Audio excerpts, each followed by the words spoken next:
Testaments like I promised.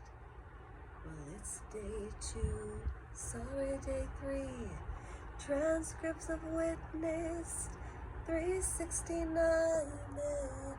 Here we go. Audiobook for free. All right, I'm picking up at transcript of witness testimony 369A, the Testaments by Margaret Atwood, and here we go. You have asked me to tell you what it was like for me when I was growing up within Gilead. You say it will be helpful, and I do wish to be helpful. I imagine you expect nothing but horrors, but the reality is that many children were loved and cherished in Gilead as elsewhere, and many adults were kind, though fallible in Gilead as elsewhere. I hope you will also remember that we all have some nostalgia for whatever kindness we did know as children. However bizarre the conditions of that childhood, it may seem odd to others. I agree with you, Gilead ought to fade away. There is too much of wrong in it, too much that is false, and too much that is surely contrary to what God intended. But you must permit me some space to mourn the good that will be lost.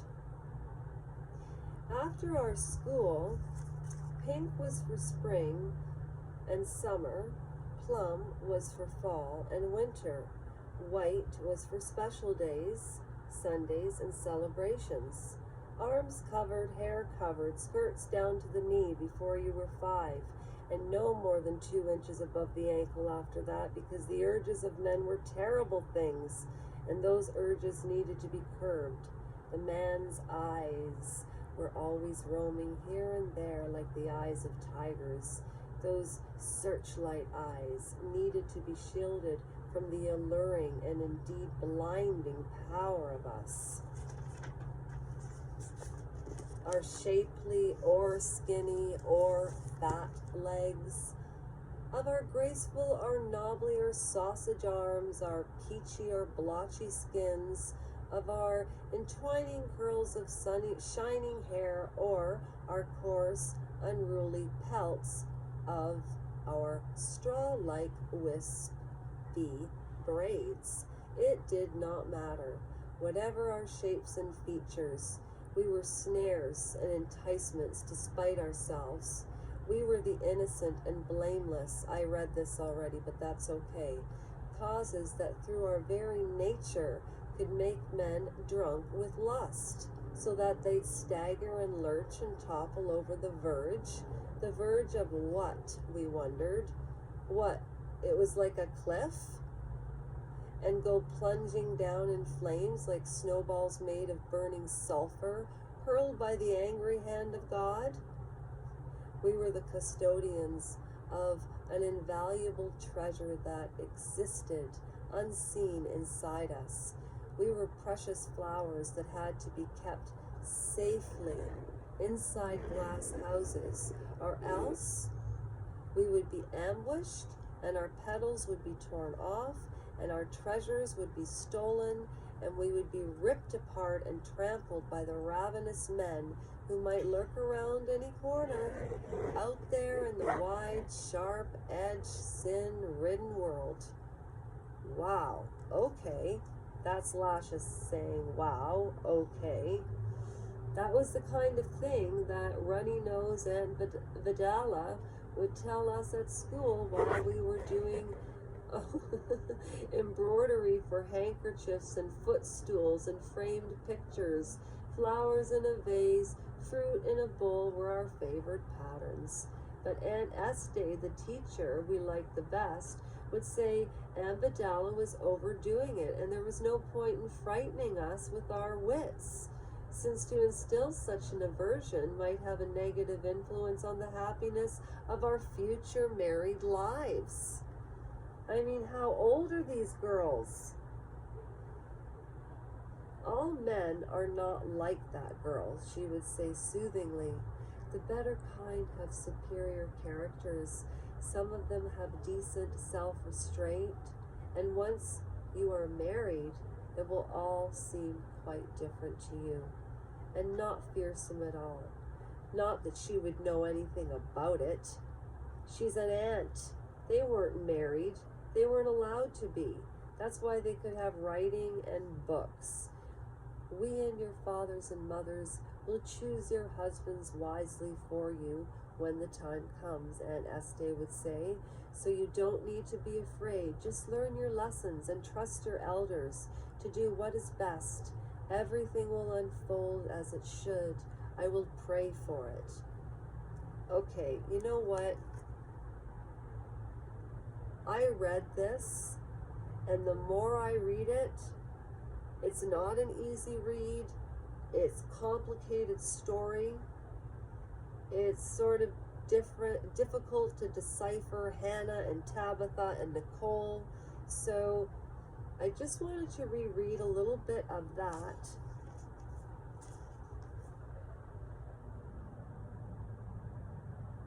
And now let's start at section 3 where we should have started. I'm going to read 2 pages and absorb it, and I'll be back. How old was I?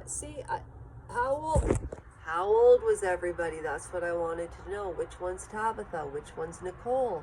Which one is Hannah Banana? All right, here we go. How old was I at the time? Perhaps 6 or 7. It's hard for me to know, as I have no clear memories before that time. I loved Tabitha very much. She was beautiful, although so thin, and she would spend hours playing with me. I remember this part too. We had a doll house that was like our own house with a living room. So basically what they did, I'm just going to summarize this little section here because I already read this. And I will start to read when we get to what the young children learn about handmaids. So Tabitha and her sister, the sister is narrating this. I think this is like a complicated read. It is. If you've watched The Handmaid's Tale, it makes it even more complicated for me. But at any rate, I did read that part, and what all the commanders used to do with their wives and the daughters is they would have doll houses in the homes, and it's straight out of the book, in the homes, and she talks about how the commander's suit would be crisp and the plum and was for the winter and almost ready to be married. And these girls were getting married, you know, we're talking as soon as they were able to menstruate. So we will pick up on this 100%. However, I'm really excited to read the Palace Papers, and that is my next project in about 3 hours.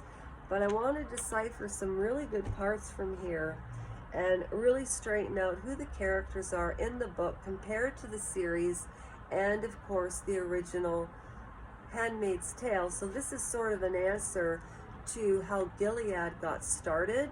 It would have been interesting to hear this version first, then see what happened, because there were different parts of the series that went back and forth like flashbacks, whereas this seems to be more like a chronological order of the children's lives.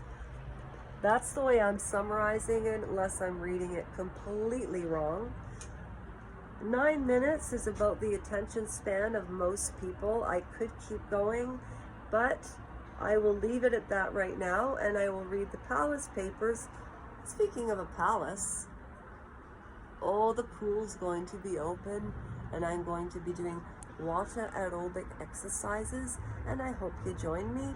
And to shed ourselves out of this video, let's say Sunday, Monday, happy days. That's all I need to see to be happy. I love you, Sophie Ann. I love you. Do you love Mommy?